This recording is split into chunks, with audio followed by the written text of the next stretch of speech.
Pada tahun 2012 lalu, TNI AD telah menerima sejumlah alutsista yang memperkuat batalion Yon Armed. Alutsista tersebut meliputi Astros II Mark VI, Nexter Caesar 155 mm, M1094BI, dan lainnya. Penambahan alutsista baru tersebut tentu saja membawa dampak positif bagi TNI AD, sehingga personil dan perwira TNI AD dapat beradaptasi dengan teknologi alutsista terkini. Akan tetapi, TNI AD merasa masih belum cukup dengan jumlah alutsista Yon Armed yang dimiliki saat ini. Mengingat strategi pulau besar yang diterapkan mengharuskan setiap pulau besar tidak hanya mampu mempertahankan dirinya, akan tetapi juga mampu mengerahkan kekuatan untuk mempertahankan pulau-pulau kecil di sekitarnya hingga pasukan pemukul bantuan datang. Karena itu, TNI AD memandang kebutuhan untuk membentuk satuan Yon Armed baru ke depannya. Dalam video ini, kami akan membahas mengenai rencana pembangunan kekuatan Yon Armed masa depan TNI AD.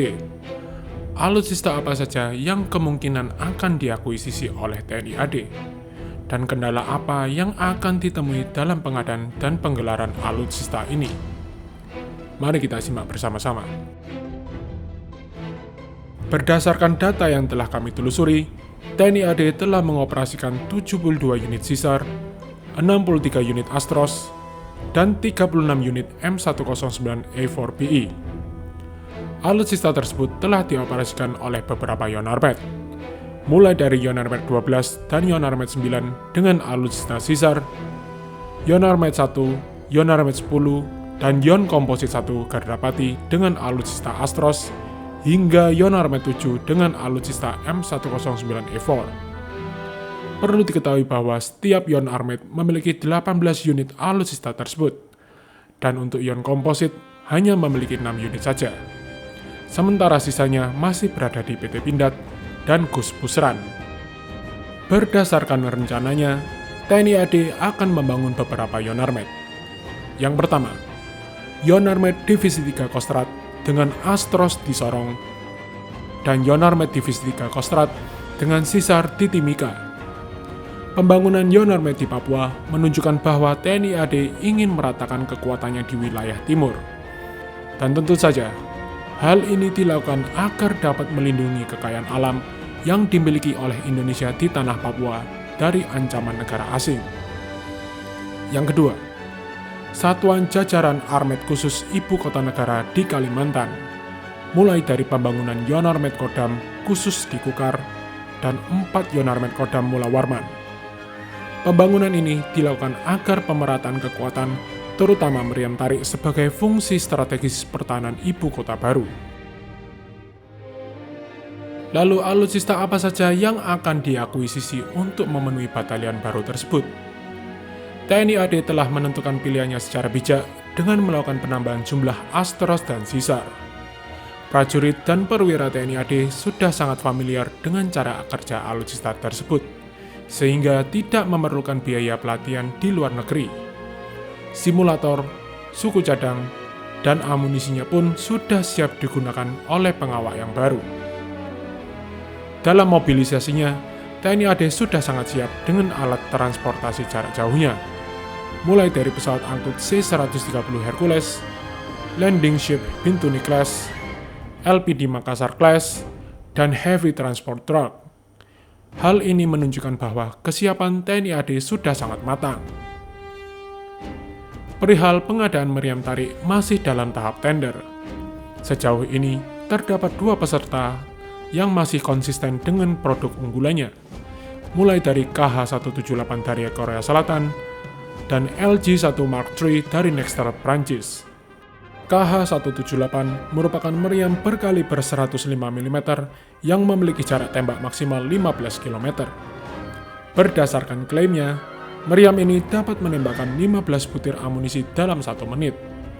Satuan Yonarmed sendiri telah menggunakan 54 pucuk meriam ini sejak 2011, di mana setiap batalion memiliki 18 pucuk meriam tersebut. Akan tetapi, dalam hasil uji cobanya, TNI AD sempat mengungkapkan bahwa meriam ini memiliki masalah dalam akurasi dan bobot yang lebih berat daripada pesaingnya. LG-1 Mark III merupakan meriam 105 mm yang memiliki jarak tembak maksimal 17 km dengan rate of fire 12 amunisi per menitnya. Meriam ini memiliki kelebihan daripada pesaingnya. Dengan bobot 1,5 ton, meriam ini dapat dimobilisasi dengan cepat menggunakan helikopter Bell 412 milik Puspenerbat. Sejauh ini hanya marinir saja yang menggunakan meriam tarik dari Nexter ini. Loh Min, terus KH-178 ketahuan bermasalah kok masih bisa masuk ya? Anggap aja salesnya jago ngerayu gitu, sales Korea Selatan kan emang jago. Lalu permasalahan apa yang kemungkinan akan dihadapi oleh TNI dalam pembangunan kekuatan Yonarmed ini? Seperti yang kita ketahui bahwa Indonesia masih berada dalam tekanan COVID-19 yang tidak berujung, yang menyebabkan pemotongan anggaran pertahanan. Pemotongan anggaran ini tentu saja dapat berakibat pada pendanaan operasional prajurit TNI, mulai dari latihan, pengadaan amunisi, pendidikan prajurit, dan yang terutama adalah infrastruktur yang memadai. Jumlah kebutuhan manpower yang masih sangat kurang untuk memenuhi top ideal standar Yonarmed.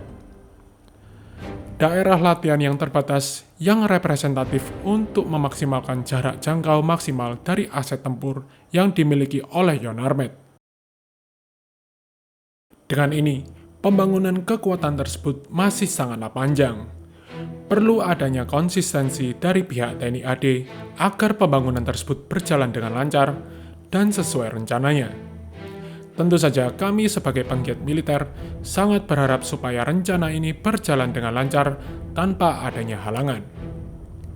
Jadi bagaimana menurut pendapat kalian mengenai pembangunan kekuatan Yonarmed di wilayah timur dan utara ini? Berikan pendapat kalian di kolom komentar. Terima kasih sudah menonton, dan sampai jumpa di video berikutnya.